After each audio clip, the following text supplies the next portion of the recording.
Hey guys, welcome back to the channel. Today I'm going to be showing you what the next Mythical Epic is going to look like, so let's get into the video. So on Prodigy's Mythical Epic page, we can go down and see what Mythical Epics have been released, and here we have a new one.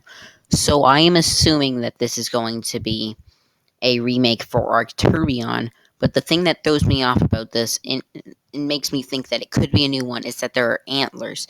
It kind of looks like a dog with the tail, like a three-tailed dog with antlers.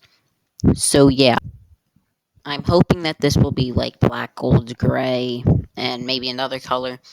And I also went ahead and looked, and here, this is where you can see like what the mythical epics were going to look like. This is how we first saw what the Floor Fox mythical epic was going to look like. Nothing is there yet, but I will look throughout the day, or throughout the coming days. So yeah, that is going to go ahead and end up the video. Thank you guys so much for watching. Make sure to like and subscribe, and bye.